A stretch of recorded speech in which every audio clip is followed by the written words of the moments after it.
Allez, salut les amis, bienvenue sur ma chaîne, c'est Jérémy Sensei. Aujourd'hui, vidéo tech, je te présente du matériel qui n'est autre qu'un MacBook Pro 14 pouces édition 2023 en puce M2 Pro. Donc ordinateur portable que je viens d'acheter. Si tu me suis sur la chaîne et si tu me suis pas, eh bien tu peux t'abonner, ça fera toujours plaisir. Mettre un like, commenter cette vidéo si ça t'a fait plaisir. Et donc comme tu le sais, je suis régulièrement amené à patienter, que ce soit dans un restaurant ou dans une voiture au travers de mon travail. Et je te cache pas que j'en avais un petit peu marre de perdre du temps, même si j'étais sur le téléphone, hein. Mais voilà, je perdais pas mal de temps. J'ai décidé de me doter d'un MacBook Pro, à savoir que j'avais déjà acheté un MacBook Air puce M1 début 2021. Mais voilà, c'est ma compagne qui l'utilise pour ses études. Et du coup, eh bien, de mon côté, j'ai décidé de racheter une configuration.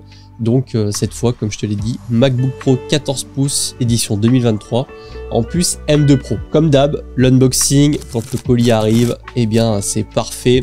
Les cartons, tout ça, l'emballage, la façon d'ouvrir le matériel, etc. C'est vraiment topissime.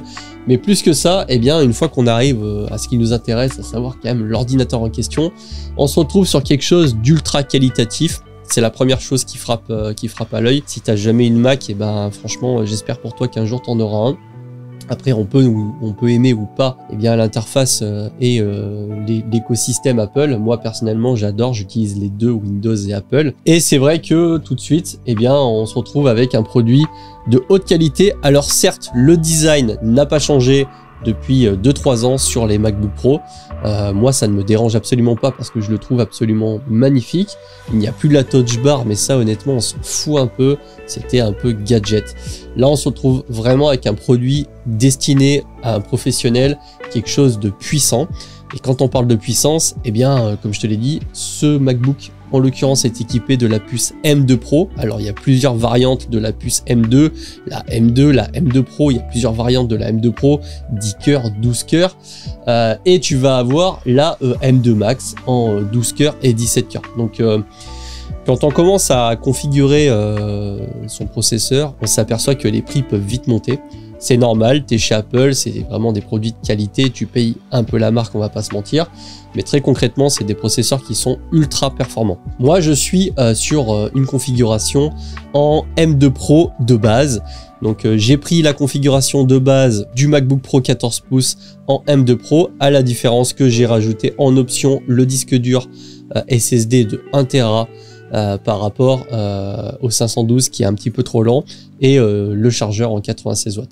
Et pour revenir au processeur, eh bien, si on regarde tout simplement un comparatif des processeurs qu'il y a pu avoir chez Apple, on peut voir, si tu le sais pas, que Apple est passé des processeurs Intel qui étaient jusque-là fournis dans les machines à leur propre processeur.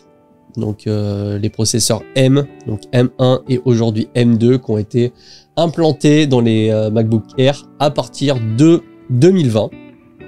Et là, ça a été un gros changement puisque le gain de performance, comme tu peux le voir sur ce graphique, a été significatif puisque on est passé sur un test benchmark de 1614 points à 2325 points en single core.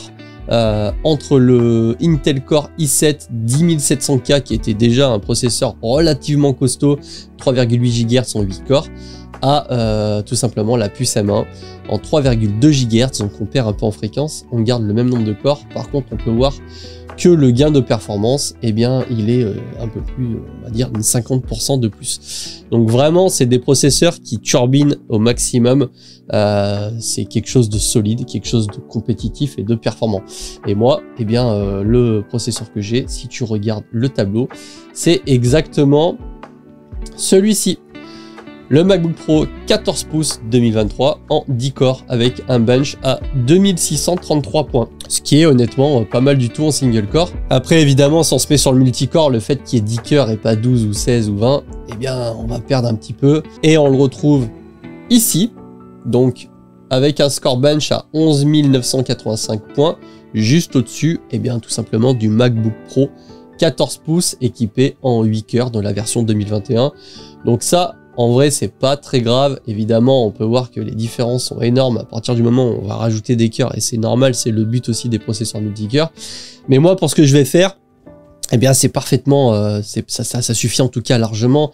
Je vais pas forcément faire de montage sur ce MacBook Pro, mais j'ai quand même pris une configuration assez costaud parce que je me suis dit, si jamais pour une raison quelconque je suis en déplacement, que je suis amené à me déplacer et que, eh bien, il faut que je fasse du montage en quittant tout simplement mon ordinateur de bureau, j'aurai quand même quelque chose qui mettra pas 800 ans, parce qu'actuellement je monte tout ça sur mon ordinateur de bureau qui est un Alienware Aurora R11 équipé d'un Ryzen 5950X et surtout une carte graphique en RTX 3080, et ça fait la grosse différence, notamment sur le logiciel Premiere Pro. Pour ce qui est de l'ordinateur, moi l'utilisation que je vais en faire, c'est une utilisation ultra basique, comme je te l'ai dit.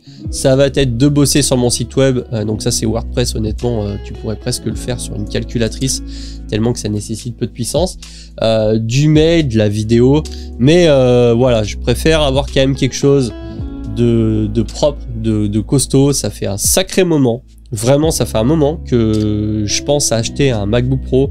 Ça fait des années, je pense que la première fois que j'y ai pensé c'était aux alentours des années 2014-2015, et tu vois on est en 2023 et je viens seulement de l'acheter parce que je sais aussi me préserver et de me demander si c'est vraiment le bon moment, tout simplement, parce que ça fait vraiment des prix qui sont assez costauds. Là, sur la configuration de base du MacBook Pro M2 Pro, eh bien on est quand même sur 2399 €, c'est pas donné du tout.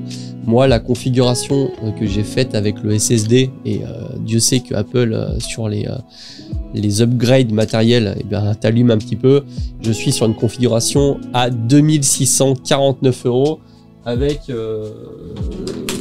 sans compter d'ailleurs la housse que j'ai acheté à part. Je me suis fait aussi un petit plaisir. J'ai acheté ça sur Apple, je l'ai payé un peu cher, mais bon, je me retrouve finalement avec voilà un ordinateur propre avec une housse pour à peu près 2700 €, ce qui est quand même un budget conséquent.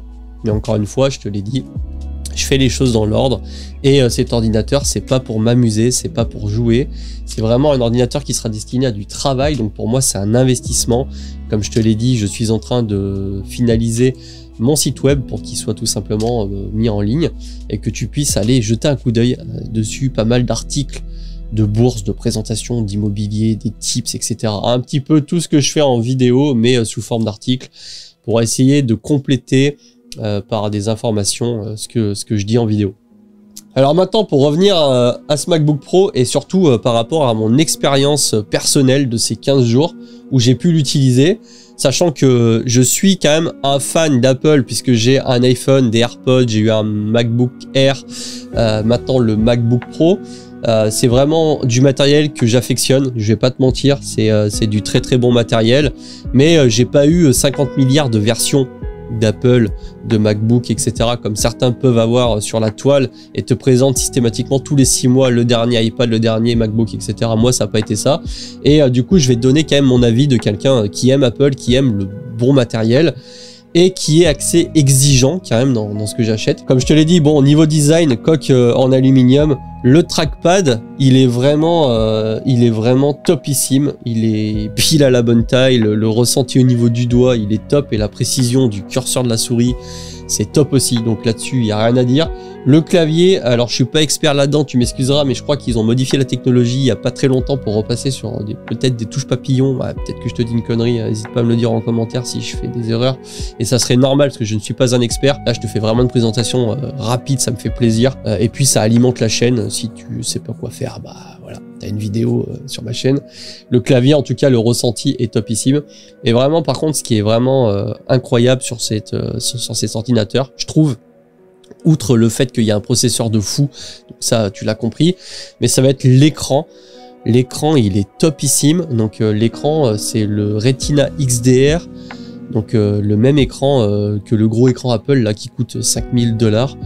Donc on retrouve sur ce MacBook Pro, et c'est vraiment ce qui fait la diff, je trouve, entre le MacBook Air et le MacBook Pro. L'écran, la luminosité en 500 nits, etc. c'est vraiment top. Ça fait trop plaisir, c'est ultra agréable. Le son, alors le son, je suis très agréablement surpris sur un portable d'avoir un son de cette qualité, topissime. Et la batterie, honnêtement là tout à l'heure je l'ai fait charger, c'est la première fois que je le fais charger depuis que je l'ai. Alors certes, je fais pas des grosses sessions où je travaille 20 heures de suite, j'utilise 2-3 heures par-ci, 2-3 heures par-là, mais j'avais l'impression, en tout cas jusqu'à maintenant, que c'était batterie illimitée.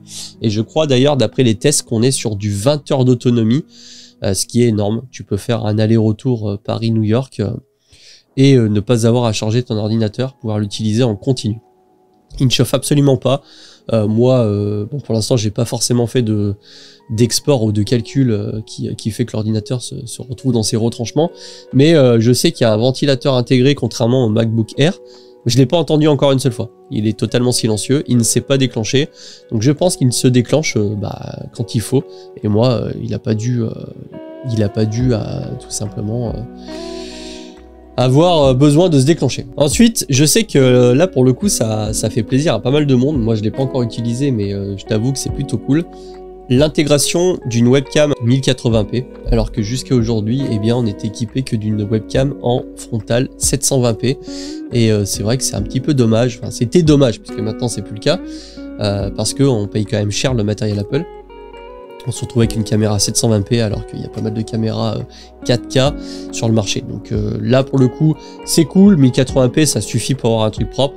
720p c'est un peu léger, mais là souci complètement rétabli. Et j'ai aussi oublié tout à l'heure sur quand je te parlais de l'écran, outre le fait que ça soit une dalle Retina XDR, eh bien tu as quand même, contrairement au MacBook Air que j'avais en 2020, les bords de l'écran qui sont beaucoup plus fins. Donc ça te donne une sensation d'écran qui est bien plus grand. Déjà que l'écran c'est un 14 pouces et c'est plus un 13,3 pouces ou 13,1 pouces. Enfin bref, le 13 pouces de chez Apple. Et en plus de ça, tu as donc des bordures qui sont plus fines. Après, tu as l'encoche, tu as la fameuse encoche qui fait pas mal polémique sur les écrans, en même titre que sur les téléphones. Moi, ça me gêne absolument pas. Franchement, la qualité du produit est topissime. Donc j'ai aucun souci là-dessus.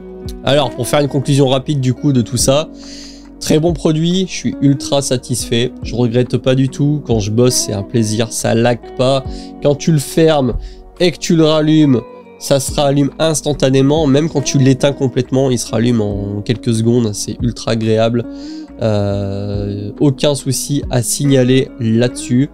À voir dans le temps comment ça vieillit, mais franchement, moi ma mère elle en a un, ma soeur en a un aussi, et depuis des années ça n'a pas bougé. Bon alors c'est pas forcément des geeks de l'extrême, mais pour quelqu'un qui l'utilise régulièrement, c'est vraiment un très très bon produit.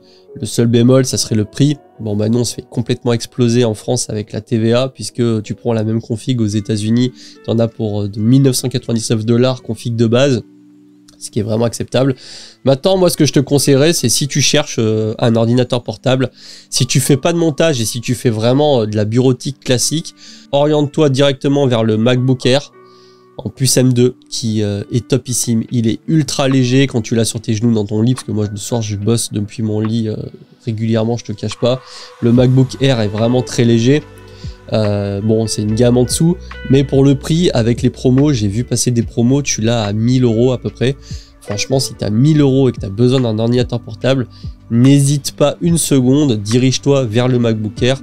Et par contre, si tu as un budget un peu plus conséquent et si tu veux une bécane qui tourne correctement, quelque chose de vraiment performant qui te permet et de faire du montage et de faire de la vidéo et de faire absolument tout ce que tu veux d'ailleurs sur ce qui est possible, que ce soit en logiciel ou vidéo, etc. Eh bien, je te dirais franchement, vas-y, si tu as les moyens, fonce et achète-toi un MacBook Pro 14 pouces, tu vas pas être déçu, l'écran est sublime, ça marche du tonnerre, et c'est vraiment du super matériel. Voilà, donc j'espère que tu as kiffé cette vidéo. Petite vidéo review matériel, moi j'aime bien, franchement j'ai toujours été geek sur les bords.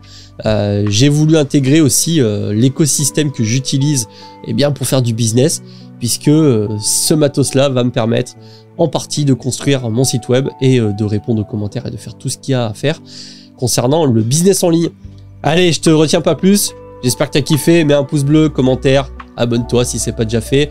Et la dernière fois, j'ai fait une vidéo où je t'ai présenté les ETF et la bourse de A à Z. Donc franchement, vidéo de plus d'1 heure.